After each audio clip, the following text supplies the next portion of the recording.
তিমসির জন্য আজ রান্না করেছিলাম লাউ দিয়ে পাবদা মাছ, সেটাও আবার প্রথমবার। সে আজ ফার্স্ট টাইম এটা খেলো। প্রথমবার খেয়ে তার কেমন লেগেছে তোমরা নিশ্চয়ই বুঝতে পেরেছো। তো চলো তোমাদের সাথে রেসিপিটা শেয়ার করে নিই। প্রথমেই বেশ কিছুটা লাউ আর আলুকে ডুমো ডুমো করে কেটে নিয়েছিলাম। তারপরেই নিয়েছি ডিমালা দুটো বড় সাইজের পাবদা মাছ, যেগুলোকে আমি নুন হলুদ মাখিয়ে ভালো মতো ভেজে নিয়েছি। এবারে সেই মাছ ভাজার তেলে কিছুটা পরিমাণ জিরে আমি ফোড়ন দিয়েছি। জিরেটা ভালো মতো ভাজা হলে তার মধ্যে দিয়ে দিব লাউ আর কেটে রাখা আলুটা। তোমরা কিন্তু এখানে তেলটা কমিয়ে দিতে পারো। আমার কিন্তু আজ রান্নায় অনেকটা তেল হয়ে গেছে। আমি নর্মালি 1 চামচের বেশি তেল দেই না ওকে।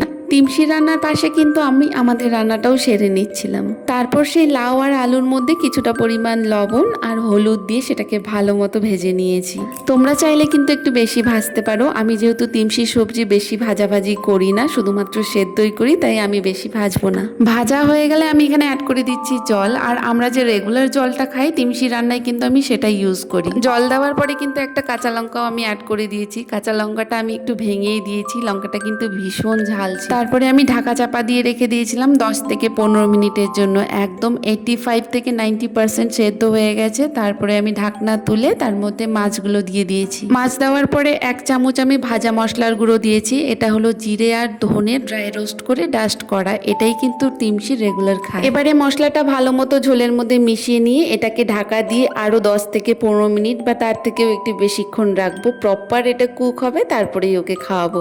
রান্না তো আমার হয়ে গেছে। এখন তিমসিকে স্নান করিয়ে নিয়েছি, তারপর চলে এসেছি ওকে খাওয়াতে। আর এই হলো আজকে তার মাছের ঝোল, যেটা খেতে দারুণ হয়েছিল। আর প্রথমবার লাউ দিয়ে মাছ খেয়ে তিমসির কেমন লেগেছে তার এক্সপ্রেশন দেখে তোমরা অলরেডি বুঝতেই পেরেছো। সে কিন্তু ভীষণ ভালো খেয়েছে। লাউ যেহেতু একটু নরম নরম আর জল জল হয়, মেইনলি সেই জন্যই কিন্তু তার এটা বেশি পছন্দ হয়েছে। তাতে তো বেশি প্রেশার দিতে হচ্ছে না, ইজিলি এটা গিলতে পারছে, সেই কারণেই আর কি একটু বেশি খুশি। দেখো, আর বাচ্চাদের জন্য কিছু ভালোবেসে রান্না করলে তারা যদি এরকম হাসি মুখে খেয়ে নেয়, মায়েদের যে কেমন মনে হয় সেটা নিশ্চয়ই আর বলার অপেক্ষা রাখে না। আর খাওয়া দাওয়া শেষ করেই কিন্তু তিমসি একটা লম্বা ভাত ঘুম দিয়েছিল।